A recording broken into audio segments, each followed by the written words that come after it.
Hey guys, it's Daniel, otherwise known as the High Five Guy here.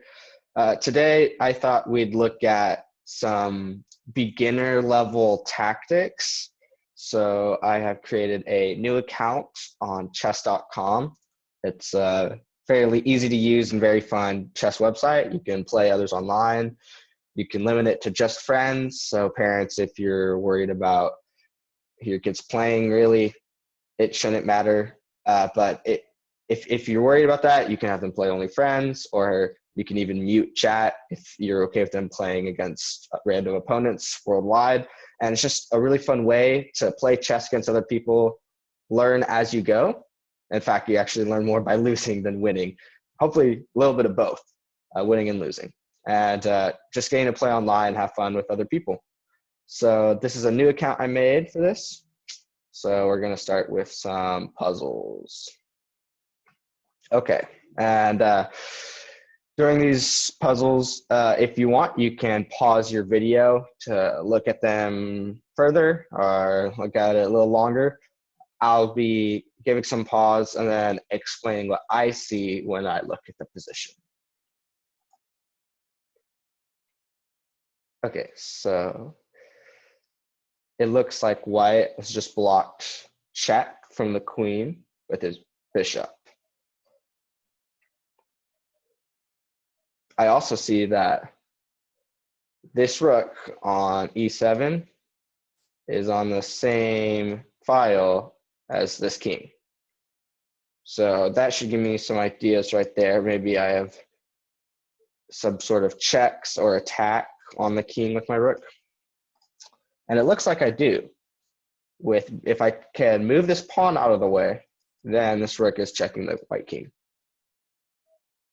In fact, I can move this pawn somewhere and win not just one piece, but two pieces. Where can I move the pawn? If you said pawn takes d4, you were close. You were close. But if you said pawn takes f4, that is correct. Not only do you win the bishop that was here, you're now going to win this queen. Also note that if the queen had blocked, because the king doesn't have to move, the queen could have blocked, but if the queen blocks, we can simply take it again. So now we're going to take this queen, and there you go. Okay, on to the next one. Let's see. Okay, so some things we notice here. Well, the last move, it's always important to note what the last move was. So the last move was knight from f6 to d5. So it looks like this knight is attacked once, twice, and it's only defended once. So it looks like that knight is a free piece. However, we do have to be careful because this pawn is actually pinned. If I take this knight, then the bishop will take my queen, and my queen is much more valuable than that knight. So I don't want to do that. I also see the knights attacking my bishop. But I see an even better move than taking this knight or moving my bishop. If you would like, you may pause the video here and try and find it for yourself. Okay, so I noticed that my knight is near the king side, so that should be somewhat threatening. I also noticed that because the knight moved away from f6, it is now no longer guarding the h7 square, leaving it defended by only the king and attacked by two of my pieces. So the king can't take back if I take. Now, if I take with the knight, I win a pawn, but taking with the queen is much better because it is checkmate. That means the game's over. So that's good for us. Queen takes at h7, checkmate. The king has nowhere to go.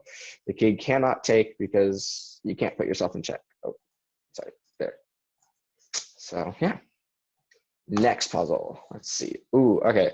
So black moved his pawn forward and is attacking my knight. So that's one thing I noticed right off the bat. Is he is attacking my knight. Another thing that I notice is this knight is on the same diagonal as the king. So theoretically, if I had a bishop or a queen, I could maybe pin the knight, but that is not the case here. My queen can't just jump over the pawn. Only knights can jump over pieces. So, if you'd like to maybe pause your video here.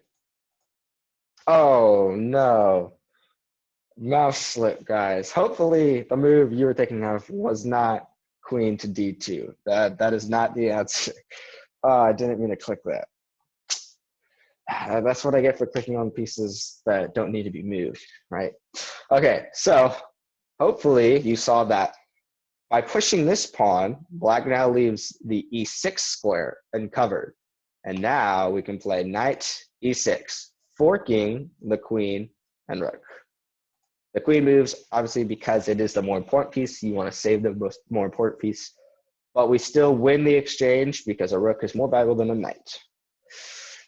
And I just lost us rating. I'm sorry, guys. I'm sorry. It's okay. We'll get it back. Okay.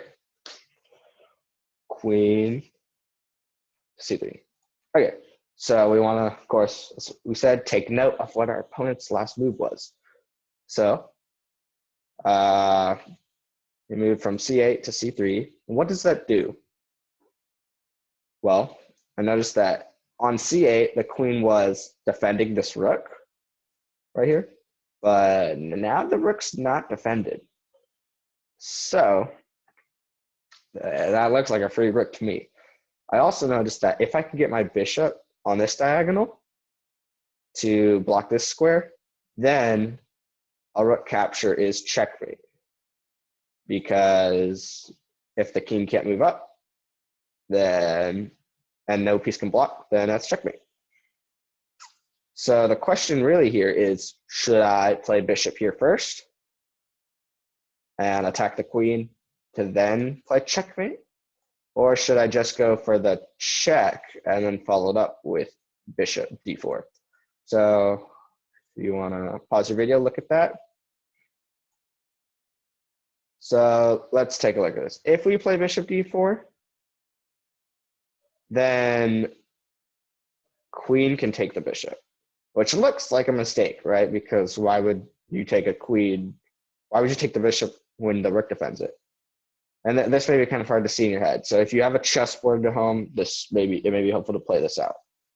After rook captures and rook captures, the only piece left on the board is black's rook, really.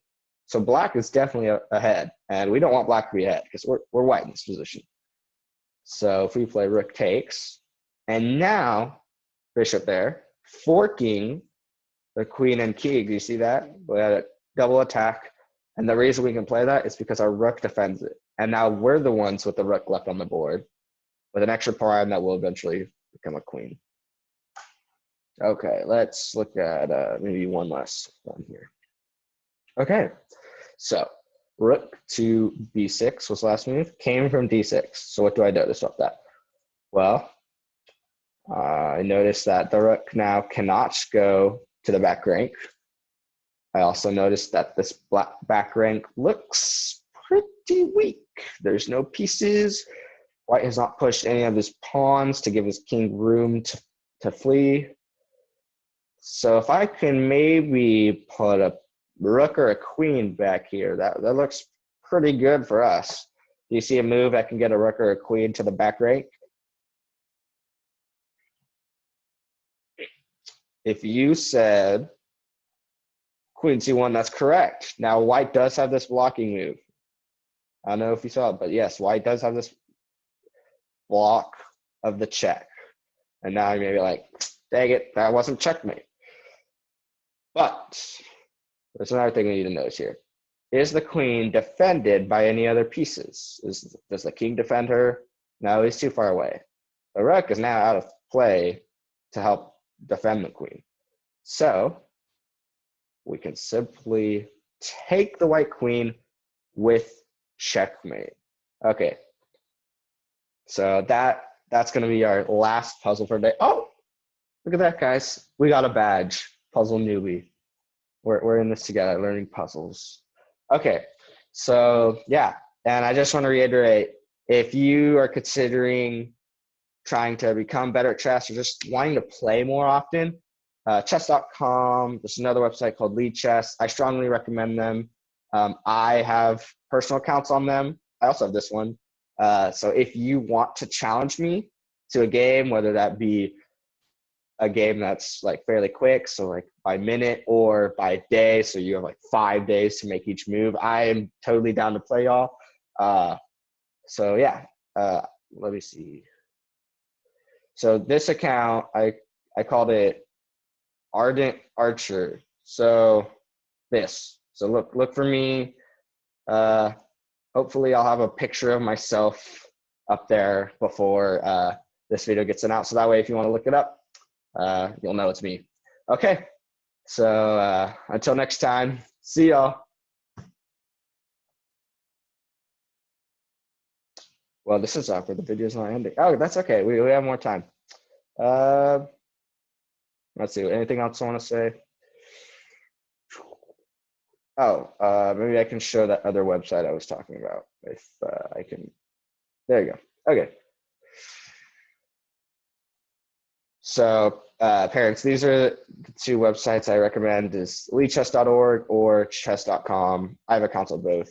The Ardent Archer one is on chess.com. But yes, these are the 2 websites I play at. It's where I've been playing for a very long time. I think I was checking today. It's like 2013 was when I joined chess.com.